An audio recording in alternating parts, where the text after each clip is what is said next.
Tem que ter essa expressão, a cabeça bem feita, que é o nome de um livro dele, que trata de educação, mostrando que a educação tem que ser de uma cabeça bem feita e não de uma cabeça cheia. Você pode educar e enfiar um monte de coisa na cabeça das pessoas, mas vai chamar atenção para o lado crítico, o lado de humanidade que deve existir na educação. Ou seja, que também tem aqui o essencial para ele é aprender a aprender. Esse jogo de palavras ele faz muito em toda a sua obra. Vamos lá. Bom, veja só, eu coloquei aqui, já falei isso. O Descartes, ele vai dar valor, não poderia deixar de dar valor ao Descartes, né? Mas ele é um autor onde ele dirige umas críticas desse lado, quer dizer, é como se você trouxesse coisas boas e trouxesse coisas más, né? Mas não tem nem dúvida nenhuma, né? Ele acha que Descartes é muito é muito menos profundo que o de Pascal. Pascal ele joga lá em cima e vai mostrar que isso já é uma apreciação minha. Tem algumas coisas aqui, são poucas, porque manter fiel ao livro, mas aqui já lancei algumas críticas, né? Algumas críticas, alguma coisa que eu percebi. Realmente, quando ele vai apresentar o Descartes, que também não tem muitas páginas nisso, ele faz crítica ao Descartes. Ele diz que a racionalidade cartesiana parece a ele menos profunda que a de Pascal. Ou seja, ele faz mais crítico do resgate desse pensamento do Descartes. Descartes, para ele, não percebeu a natureza de sujeito de todo ser vivo e citou o sujeito fora de qualquer enraizamento biológico. Isso ele vai falar lá na frente, quando ele vai achar que, analisando Lacan, fazendo uma crítica a Lacan, ao apresentar o Freud, e ele fala que também Lacan tira esse lado biológico e vai dizer que o pensamento de Freud é muito mais rico que Lacan. E o mesmo tipo de argumentação. Descartes, eu não quero descartar esse cara. Bom, assim, então eu resolvi mostrar o tipo, fazendo uma citação dele, para vocês verem o teor de crítica a Descartes. Então vou ter que ler isso. A disjunção alma-corpo, tão praticada por Descartes, fará com que tenhamos de um lado um sujeito metafísico não integrável na concepção científica e de outro lado a objetividade científica não integrável na concepção metafísica do sujeito. Temos a filosofia e a pesquisa reflexiva sobre o sujeito e a pesquisa científica sobre o objeto. Essa disjunção repercutirá em múltiplas dissociações que atravessarão o nosso universo cultural de ponta a ponta, alma e corpo, espírito, matéria, cultura, natureza, quantidade, qualidade, finalidade, causalidade, sentimento e razão. Quer dizer, ele vai lançar uma feroz crítica a Descartes nesse sentido. Ele proporcionou um tipo de pensamento onde essa disjunção ela marcou fortemente a sociedade e se arrasta até hoje em dia, até na universidade, coisa que ele vai fala também. Né? Então, esse é o tipo de crítica que ele faz ao Descartes. Temos visões de mundo tragicamente separadas. De um lado, o mundo de objetos submetidos a observações, experimentos, manipulações, suscitando uma ciência, uma técnica quantitativa. Quantitativa. A ciência quantitativa. Manipuladores e indiferentes. De outro lado, um mundo de sujeitos que questionam a respeito de problemas da existência, de sentido da vida, de comunicação, de consciência e de destino. Ele vai acabar dizendo, temos que sair disso. E isso é trágico para o destino humano, né? Essa divisão proporcionada.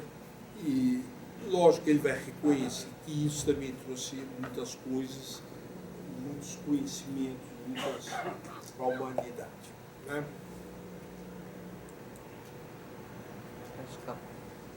E ele morreu, começa assim.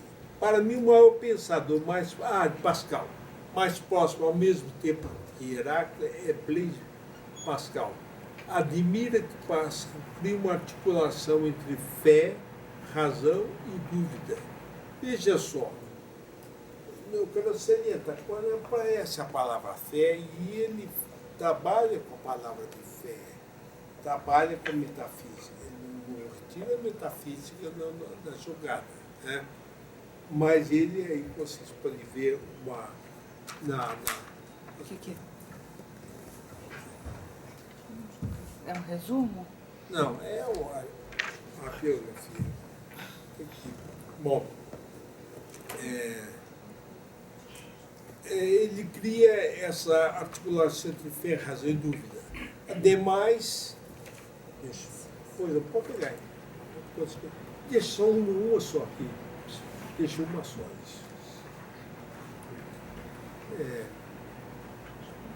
Fé, razão e dúvida. Ademais, Pascal reconhece a relatividade de todas as verdades no tempo, no espaço e no tempo. Faltou aqui, no espaço e no tempo. Tenha a consciência, como falei para você, a partir daquele lugar do PC Visão, não deu tempo. Na verdade, no espaço e no tempo. No espaço e no tempo. E tudo pode ser colocado em dúvida, inclusive a legitimidade do poder, né? A legitimidade do poder dos grandes, inclusive até de próprio Deus, cuja existência não pode ser racionalmente comprovada. Isso é uma afirmação dele. Pascal utiliza a razão para mostrar os limites da própria razão. É dele aquela frase, a razão tem... Não, o coração tem razões, a própria razão desconhece. Né? Tem aposta pascalina. Ele não cita isso, não, mas eu sei que é dele. Morin destaca uma formulação de Pascal. Nem a contradição é marca da falsidade, nem a não contradição forma de certeza. Essa é uma colocação que ele dá muito valor a isso, Morin, essa frase. Né? Contradição não é marca de forma, uma coisa contraditória é falsa.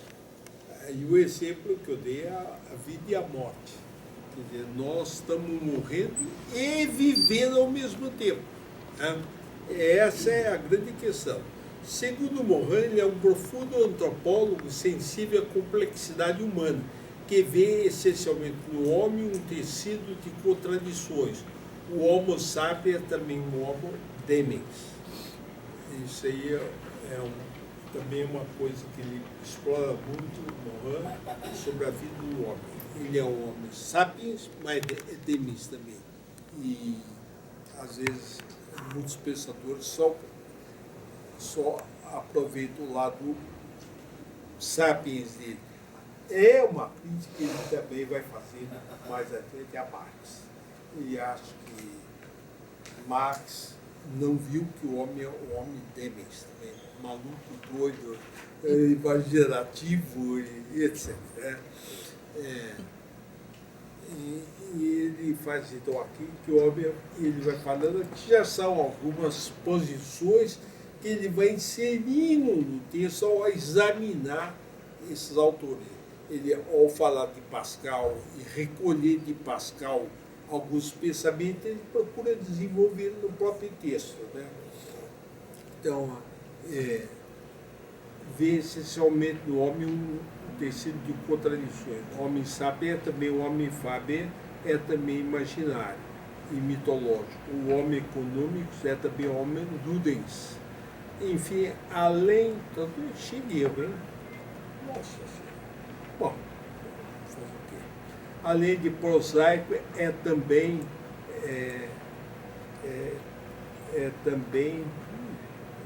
vou deixar isso para lá. É também imaginário, o homem é também homem nudo. Enfim, além de prosaico, também poético, consagrando a comunhão e ao mundo. Quer dizer, essa ideia é muito forte nele de falar que o homem é um homem poético e dedicado na obra dele, principalmente no sexto volume, o sexto método, que trata sobre diética, ele chama muita atenção disso. A força do amor, uma força de religação. Né? Bom, então, Pascal, por ver a complexidade do homem no mundo atual, vocês estão notando que a complexidade para ele já dá para a gente formar uma ideia de complexidade à medida que ele, né, considera a contradição como um motor de tudo. Essa tensão onde ele faz a aposta de um lado, ele joga de um lado, mas que ela é a razão de conduzir a vida e o pensamento.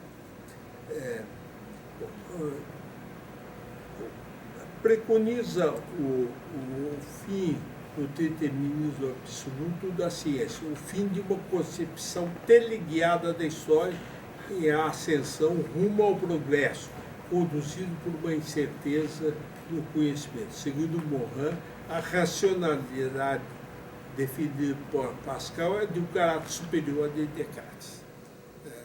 Isso ele enfatiza muito essa questão. Ele tem uma consideração muito maior, realmente, por Descartes.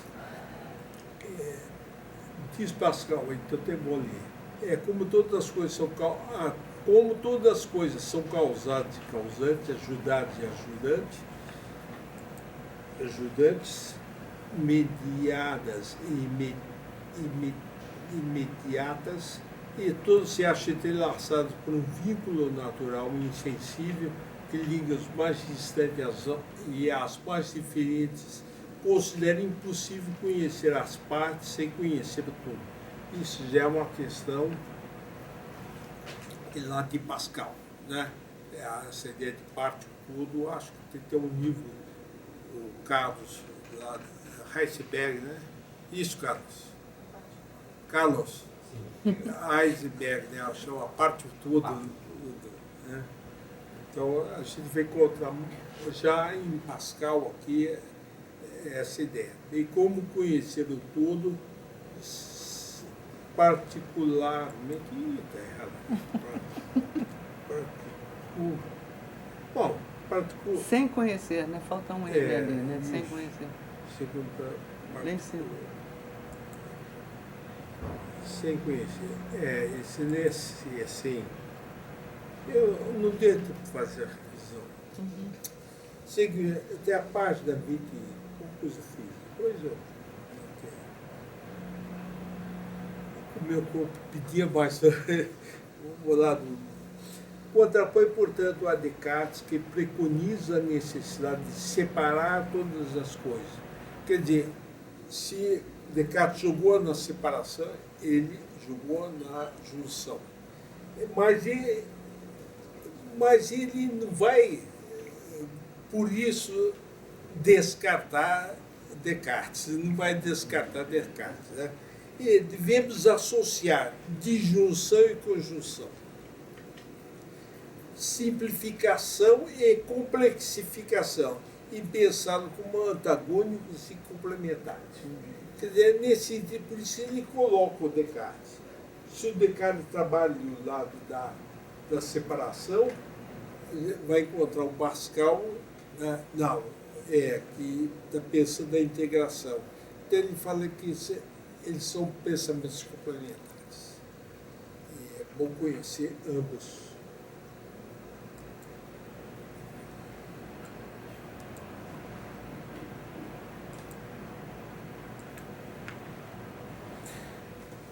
Bom, em Spinoza, quer dizer, é interessante, umas 2, 3 páginas dedicadas a Spinoza, eu resgatei esses aspectos para chamar a atenção de vocês. Ele faz um destaque ao caráter democrata de Spinoza. É preciso conceder a cada um o poder de pensar o que dizer e dizer o que pensa. Com base no pensamento de Spinoza, Morin diz: odeio, quer dizer, ele falando com base em que Spinoza colocou, porque essas frases não são cotadas, estou cotando aqui o Morin. Odeio o ódio, desprezo o desprezo, rejeito tudo que rejeita. Tudo que rejeita, jamais, e isso eu morro dizendo, jamais anatomizarei, exigir vingança, pedir a interdição de uma ideia, de uma palavra ou de uma música.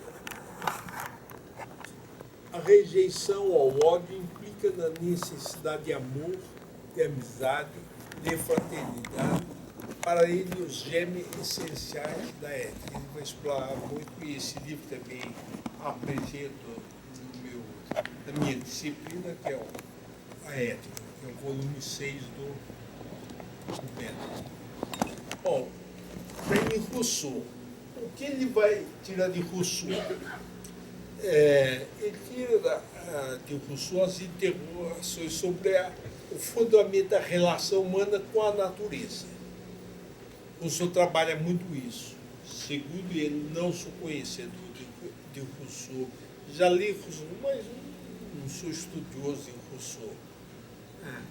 Por isso se concebeu como um todo vivo, com o qual o homem deve buscar harmonia e reconciliação à natureza. Ademais, Rousseau compreendeu a unidualidade humana constituída de cultura e natureza. O homem, então, é uma frase do Rousseau, que o homem é 100% natureza e 100% cultura. É uma contradição, mas é isso, que o homem é uma coisa só. Não dá para separar natureza e cultura. As duas agem ao mesmo tempo. Embora haja essas tensões, mas voltando ao sentido, essas tensões são para ele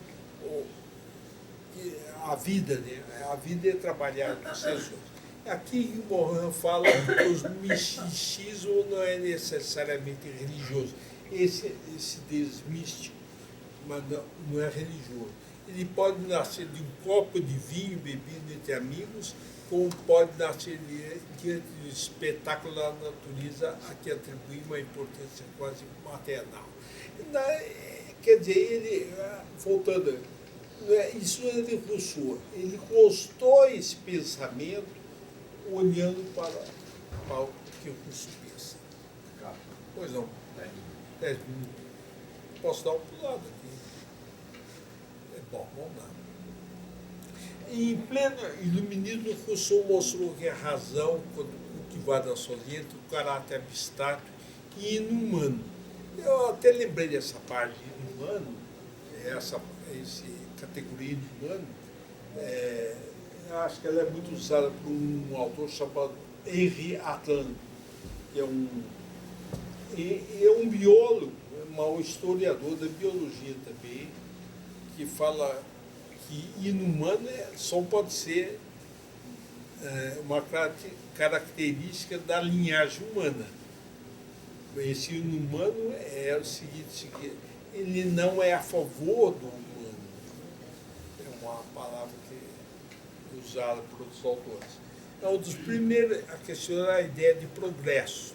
Quer dizer, já que nessa época está aparecendo o progresso da ciência, da técnica, então Rousseau é o primeiro pensador a questionar tudo isso. Ele vem, então, questionando violentamente isso, e esse aspecto ele vai resgatar do Rousseau. Quer dizer, epa, que errado. Um erro desse.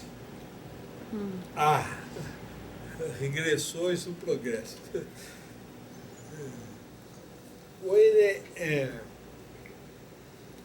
Com ele é essencial superar a separação entre cultura das humanidades e cultura científica, que tem tudo a ver com o que nós estamos pensando, né?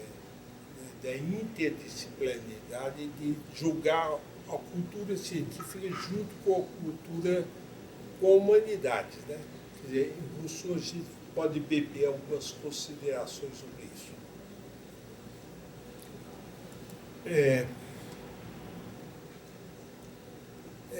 Bom, aí vou pular isso até, porque isso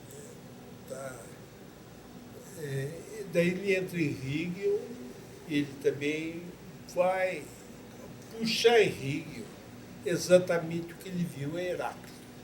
A questão fundamental, a questão das contradições, né? Para Morin, Hegel é fundamentalmente o pensador que enfrenta contradições, produz um pensamento que aceita e assume contradições e que desenvolve no antagonismo permanente das ideias e que se defronta com um novo antagonismo. No entanto, para Morin,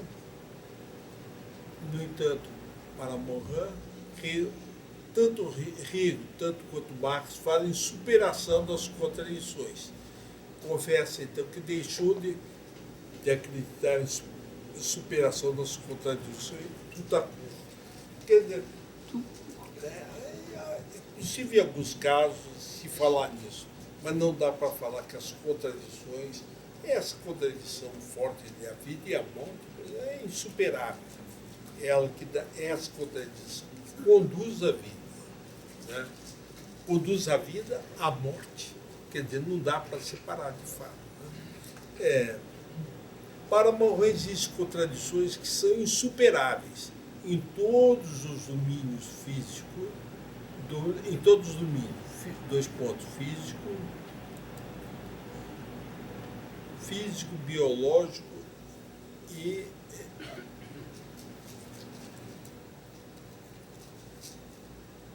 isso, perdoe-me. Passa para o seguinte, porque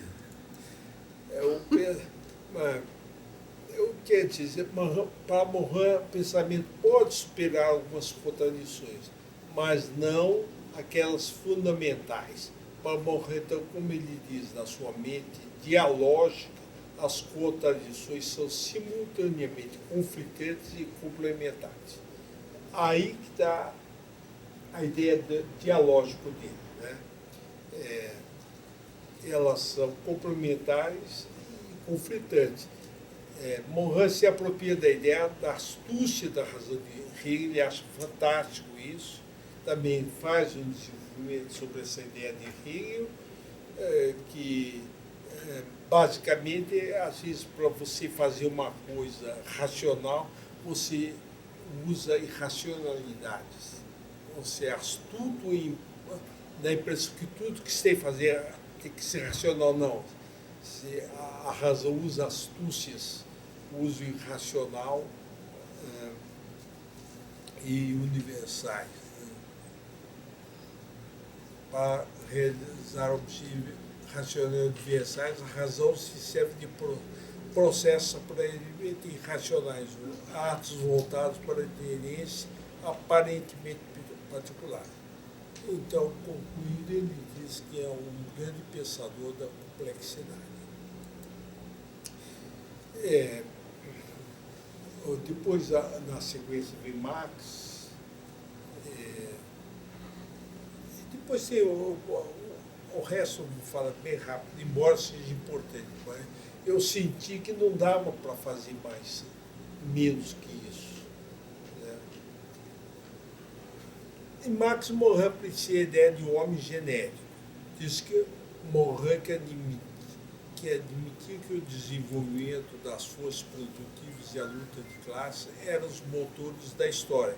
Mas os manuscritos de 1844, para quem conhece a obra de Marx, não foram publicadas, só foram publicadas em 1930, quase 100 anos depois, foram resgatadas na União Soviética. Quer dizer, manuscritos não conhecidos, Gramsci, Rosa Luxemburgo, Lenin, que foram grandes marxistas, não conheciam isso. Né?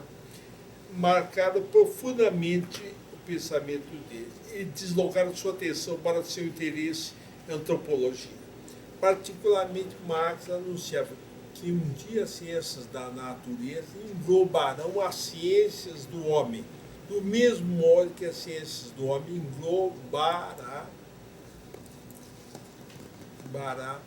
a ciência da natureza.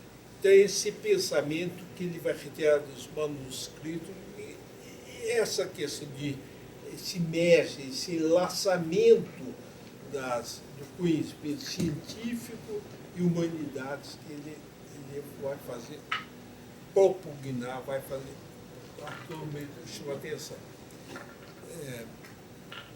Ou seja, deveria se enlaçar uma a outra sem que nenhuma delas anexasse as outras, né? Anexar, enlaçar. Ou seja, complexidade e interdisciplinaridade. Ele disse que seu marxismo convidava a trabalhar atravessando as fronteiras das disciplinas e procurar transversalidades, complementariedade entre os domínios do saber. Morin via nisso a possibilidade de um conhecimento do todo como um todo, que permitiria integrar o saber universitário.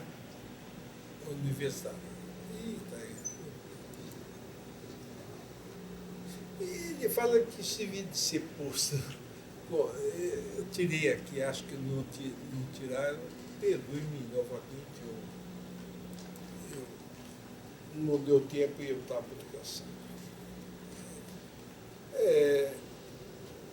Morin resgata a ideia de Marx como essencial de que se os filósofos até não fizessem senão, e já falei isso, interpretar o mundo de diferentes maneiras, trata-se agora de transformá-lo, que, aliada à ideia de homem genérico, reforçar seu engajamento na resistência e no stalinismo. Quer dizer, essas ideias, e ele vai dar um depoimento, que essa ideia de homem genérico e que o homem deve transformar o mundo, que ele levou ele a entrar na resistência e no Partido Comunista. Né? A genialidade de Marx é ter desejado no que ele dominou. Bom, a genialidade de Marx é ter trazido a ideia de praxis, né? Não só de interpretação, é isso que ele vai dar valor em Marx. Fala que isso é uma genialidade, que até então não se fazia isso. Né? E isso que vai dificultar entre dividir a filosofia, a ciência e a ação. Né?